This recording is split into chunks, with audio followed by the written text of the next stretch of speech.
Rachael Ray Double R doing some double M's.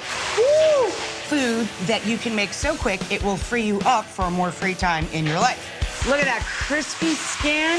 Delish. Ooh, that smells amazing. Boom! Nailed it. Hey guys, Double R here with a double M, bringing you guys a tangy, creamy vinegar chicken. This is a dish that I make for my sister. She loves the flavors of tarragon. Chicken is almost the only protein she eats other than super burnt meat. So if I hide it in a sauce, at least I don't have to burn the chicken. No, it's really delicious. It has lots of French flavor. Tarragon is slightly licoricey, and we have the brightness and double acidity of white wine vinegar, and a really not too sweet, crisp white wine, working together in the sauce with creme fraiche or heavy cream and a little Dijon mustard. Let's just look at the counter here for a sec. And it'll sound like I lecture a lot if you watch a bunch of these from any decade or right now.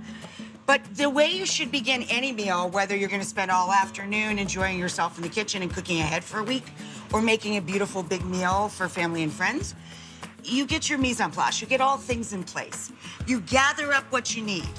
The second tip we can learn just from looking at the counter, well, there's many here actually, put all of your produce away and your herbs, everything you can prep. Act like you work in a kitchen, even if you only cook once a week. Put your herbs away clean. Whatever day you go shopping, process everything, put them in bags. Peel some garlic. I use a lot of garlic in our family, so I do at least 3 bulbs at a time, and I keep them in a little container in the fridge. I peel shallots, onions, carrots. Everything is put away clean and ready to use. Why? You'll cook more fresh food, you'll eat healthier, and it will save you time as you go, period. There's no discussion about that, it's just a fact. So, we've got our mise en place here. I've got a little dish of flour, and I've got boneless, skinless chicken. Everybody's favorite, right? It's their go-to. So we're gonna start with the chicken. Part of the mise en place for me is to also get your pots and pans ready. This is pretty easy, 1 pan. If you'd like to make a salad, I threw some greens in a bowl. That's it. But this is basically a 1-pan dish, but we cook it in 2 stages. The first thing we have to do is get the chicken browned. Not 100% there, but pretty dang close. So I've got a mixture here of dark meat, boneless, skinless thigh, and boneless, skinless breast. So for my sister and my mom, depending on the day, some days my mom says she's vegetarian again. My mother turned vegetarian at 84, by the way. And then the pandemic hit like a year later, and she kind of changed her thoughts about that. Now she pretty much eats whatever she can smell because she lives about 100 feet that way. So my sister, though, as I said, this is her favorite protein.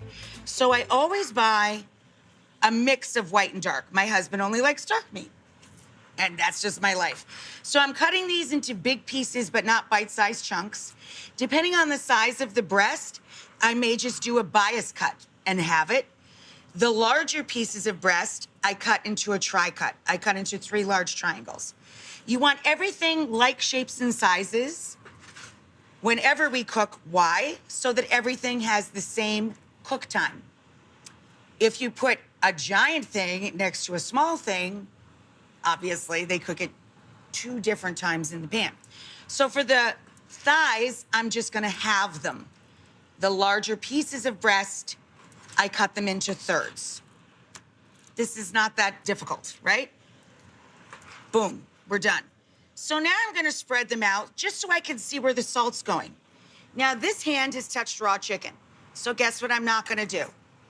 Touch anything else with this hand. I just put my knife down from the handle. I'm gonna grab a little salt and a little white pepper. Guess what else I did when I poured a little AP all-purpose flour into this dish? I put a little salt and pepper in it. Why? Every time you cook, every layer that you use needs to be seasoned along the way. Not over-seasoned, but seasoned. Everything you touch should have flavor as you go. And that flavor can come from aromatics or herbs, or can come from something as simple as salt and pepper. But we layer flavor every time we cook. Now, I have a pretty good size frying pan here. So I could probably fit most all of this in there at the same time. If you have a smaller frying pan, you're gonna have to do this in 2 batches. You should still be able to make it in under 30 because you're only browning these a few minutes on each side and taking them out. I'm going to just fill the flour pan with as much as I can to get us going, okay? And I'm gonna give a quick rinse so I don't touch the handle of the pan we're using, or the dish towel, or my face with raw chicken, okay? So we just work wet hand, dry hand for as much as we can bread and give a quick rinse.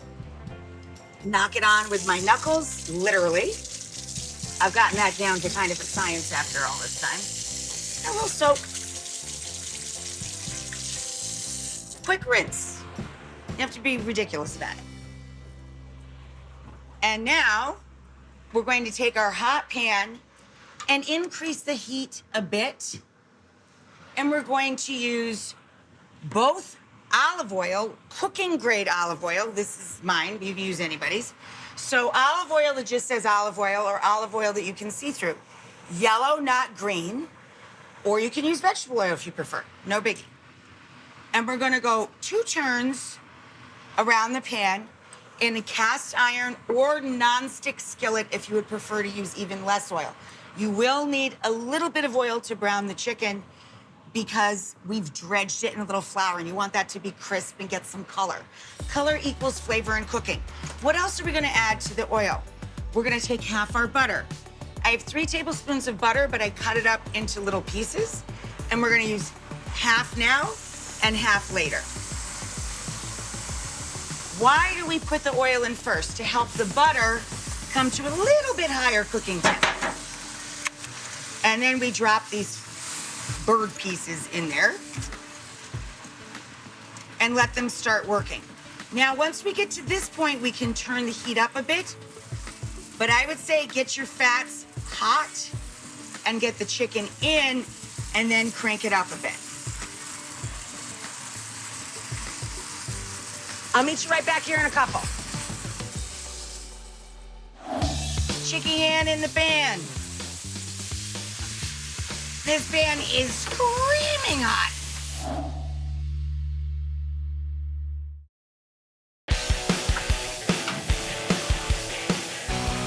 Move your butt. Back in now. I'm gonna scoot these guys around so I can fit some more chicken.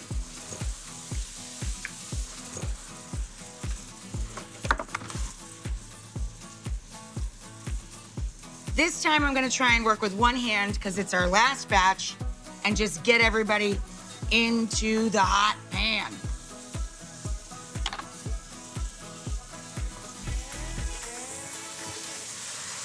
Here's my clean hand, here's the chicky hand.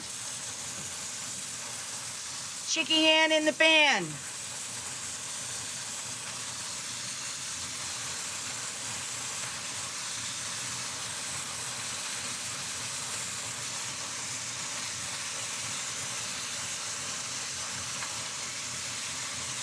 I feel like when you watch something this repetitive, you should hear some really lovely background music.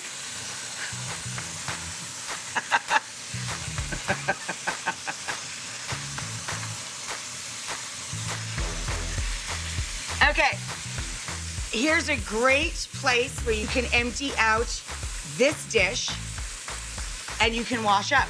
And we're going to brown the chicken on both sides. It'll take about 7 minutes or so. And we need a place to remove it to. Good thing I have one. You need a tray, a plate, anything, baking sheet, who cares? We're gonna get the chicken out and continue on with the dish in a moment.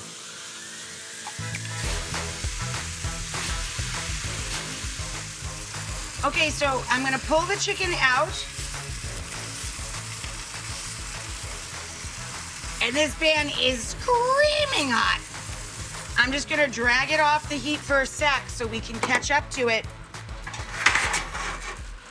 and get our shallots and garlic going in the same pan, right? And our vinegar and all that. We don't want it to get like instantly black. Now you can thinly slice your shallot or you can chop your shallot. Whatever you're comfortable with. I find that people that don't cook a lot don't love leaving a root end attached, turning it sideways, and chopping. They find it easier to just bang through it and slice it. It really does make no difference. It's gonna taste delicious. So you can have big smothered onion looking pieces. And I can even go back no matter what happens and do what I'm doing now. Take the slices and chop them. If all else fails, no big deal. Tip of the knife on the board, hand on the tip of the knife, and you simply mill the food until it's as small as you like. Nothing, right? Then we use a bench scrape. I call mine a food mover because it has sides, but any bench scrape will do. Used for cleaning the counter when you're making pastry, technically, but I use it to move food. We have that ready to go in the pan, but I need to add the rest of the fat to that pan. Remember, we saved half the butter? All that junk in the bottom, that's flavor. That's called fond. And all that's gonna lift up into our sauce once we get it going, right? So we're gonna melt that butter, turn the flame as low as it goes to get these guys going, throw the shallots in,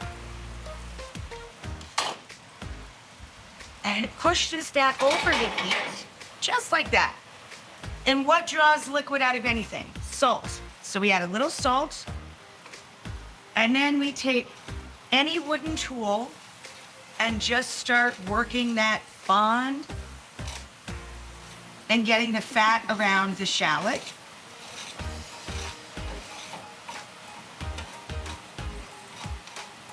And lifting up that flavor from the bottom. Now, once this gets bubbling, you can go up to Tangy here. My stove is so strong. This stove scares me, quite frankly. I was more used to the stove that I had in the house that burned down. It's been a year and a half, and I still struggle with this stove. I have this here to keep the stove lower on this one burner, but this stove is like literally Dante's Inferno. It scares the heck out of me. It has given me multiple burns, and there is no low for my stove. So you might have to adjust your heat slightly different if you're watching this than what I'm doing, because this thing is crazy. We'll be right back. So here is our tangy vinegar chicken. Did it. Psyched.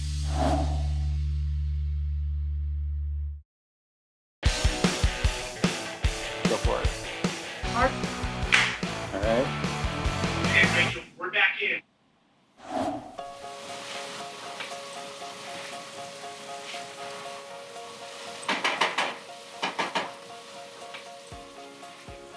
Okay, so another great tip is always clean as you go. These guys are ready to go for the next recipe. I could just put them pop right back in the drawer. Boom, boom. We added the shallots. We're gonna add the garlic a hair later because we don't want the garlic to bitter. How do we bitter garlic? We cook it too fast, too quickly, at too high a temperature.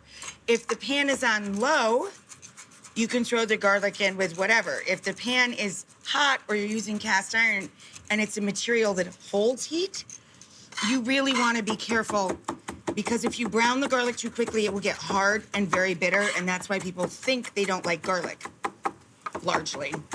Some people are actually allergic to it, of course. But my in-laws, for instance, they thought they didn't like garlic. It was because they were eating burned garlic quite often. So the garlic, we can just take a grater and grate it right into the pan just like that. Boop.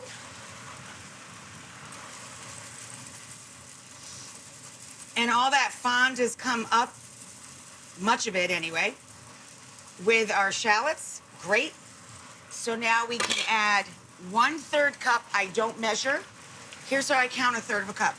1, 2, 3, 4, 5, 6. About 6 tablespoons.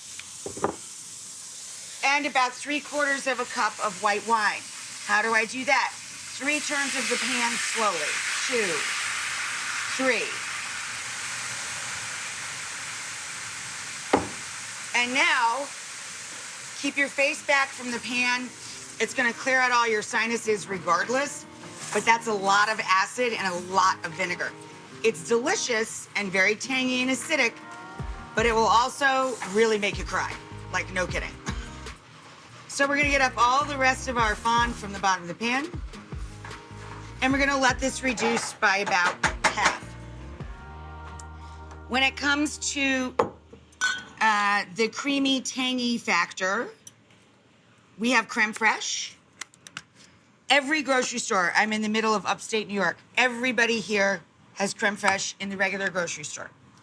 It's not a specialty item anymore. Used to be back in the day. I don't know why. It's no big deal. It's just kind of a super thick sour cream. You can, of course, substitute sour cream or heavy cream. We're going to use about 2/3 of a cup of this. I don't measure anything because measuring to me is a drag. Marcel Hazan said it was like putting a bird in a cage, to give a cook too many measurements. You do have to use measurements for most of baking because it's a science. Cooking, especially quick cooking meals, things in 30 minutes or less, you just gotta go with your senses, and who wants to clean 9 million little tiny things at the end of the night? Not me. So this is how I do it. In we go. About 2/3.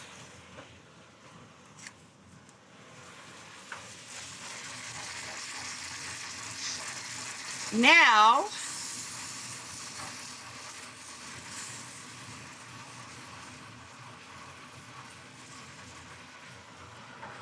I'm going to add a little squirt of Dijon mustard, a couple tablespoons. I always buy squirt bottles for anything that comes in a squirt bottle, and I store them upside down. Why?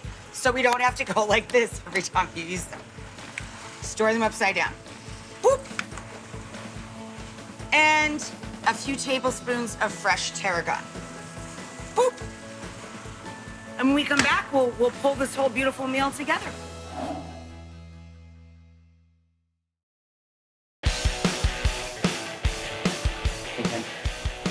So remove. That, yeah. Okay. Okay.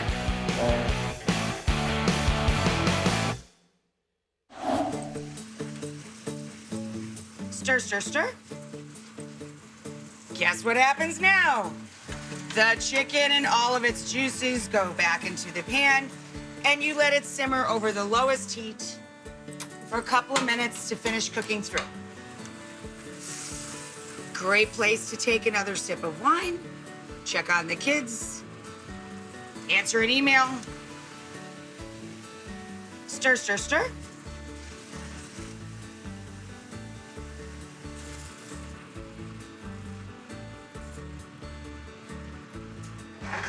So here is our tangy vinegar chicken, and I'm going to top it, whoops, with some of our tarragon that's flowered. At the end of the season, all plants in the herb garden especially tend to flower. So at the beginning of the season, I actually use chive flowers a ton, but this time of year, the tarragon goes to flower.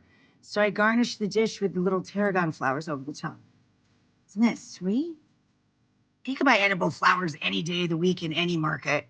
And of course, this is optional. This is silly. It just makes me happy. And, you know, it's as close as I get to believing in unicorns. I like flowers on my food. It makes a unicorn like. Okay, so for the salad for this, all I did was take store-bought, pre-cleaned greens, and I added a small ripe pear and a little shallot.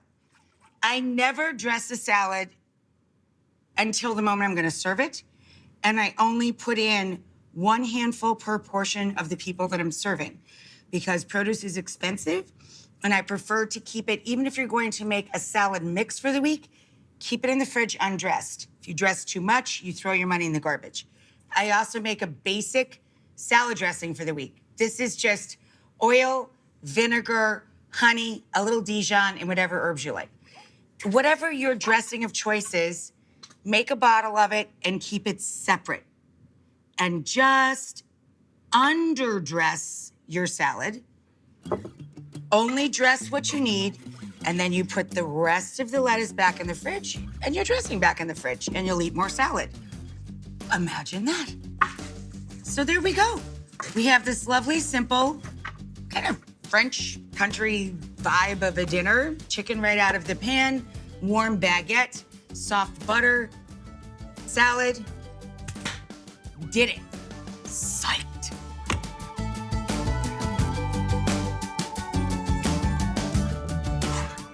Whoops.